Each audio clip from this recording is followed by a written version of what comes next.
সুধী দর্শক মন্ডলী, আজকে আমার চেম্বারে অনেক দূর থেকে একজন পেশেন্ট আসছে। ওনার বাড়ি হচ্ছে কোথায় জানি? আপনার বাড়ি চাঁদপুরে। চাঁদপুর কোথায়? কচুয়া। নাম কি আপনার? সোহেল রানা। আপনি অপারেশন হয়েছেন কত সালে? 21 সালে। ব্যথাটা এখন আবার চলে আসছে, তাই তো?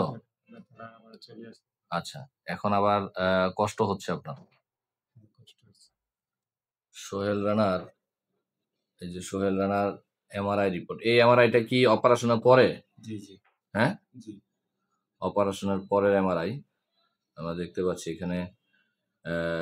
লাম্বার 4-5-5S1 ডিস্কটা হার্নিয়েশন হয়ে আছে।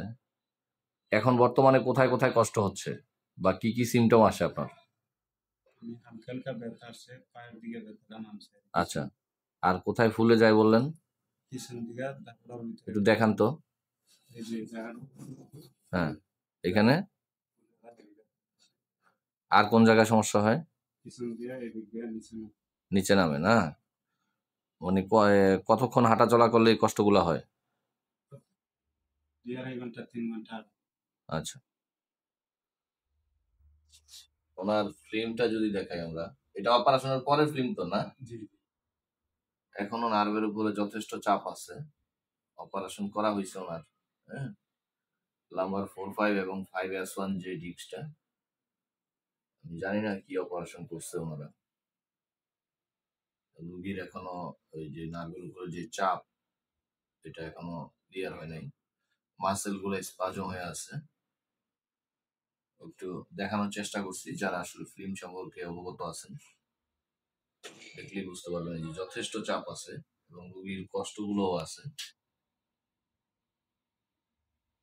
আসলে যারা অপারেশন মুখী হয়ে যাচ্ছেন পিএলআইডি রুগী, তাদের উদ্দেশ্যে বলবো যে অপারেশন করলেই যে মানে সাকসেসফুল বা অপারেশন করলেই যে একজন রুগী সুস্থ হয়ে যাবে, বিষয়টা এরকম না।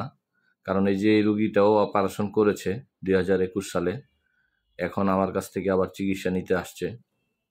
তো অপারেশন করলে যে আসলে পিএলআইডি রুগী সুস্থ হয়ে যাবে, বিষয়টা এরকম না। হ্যাঁ, অনেকের ক্ষেত্রে সুস্থতার দিকে যায়, অনেকের ক্ষেত্রে আরো খারাপের দিকে যায়, অনেকের দিকে মোটামুটি সুস্থ থাকে, অনেকের ক্ষেত্রে সুস্থ হয়ে আবার দেখা গেছে যে আগের অবস্থানের চাইতে খারাপ অবস্থানে ফিরে আসে। তো আসলে আমরা মানে এই জিনিসগুলো দেখানোর অর্থ হচ্ছে পিএলআইডিতে এক্সারসাইজের কোনো বিকল্প নেই। ব্যায়াম করতে হবে আপনাকে, হার্ড ওয়ার্ক করতে হবে, একদম কঠোরভাবে ব্যায়ামগুলো আয়ত্ত করে নিতে হবে, পিএলআইডি সংক্রান্ত যেই ব্যায়ামগুলো আছে। এবং যদি হোমিও মেডিসিনের মাধ্যমে একটু ধৈর্য ধরে চিকিৎসা নেন আপনারা, আশা করি অতি দ্রুত ইনশাল্লাহ এই রোগ থেকে বের হয়ে আসতে পারবেন। সকলকে সোহেল সাহেবের জন্য একটু দোয়ার দরখাস্ত রইল। সবাই একটু ওনার জন্য দোয়া করবেন। উনি কাজ কাম করতে পারতেছে না, মাত্র 25 বছর বয়স, তাই তো? বিয়ে শাদী করছেন?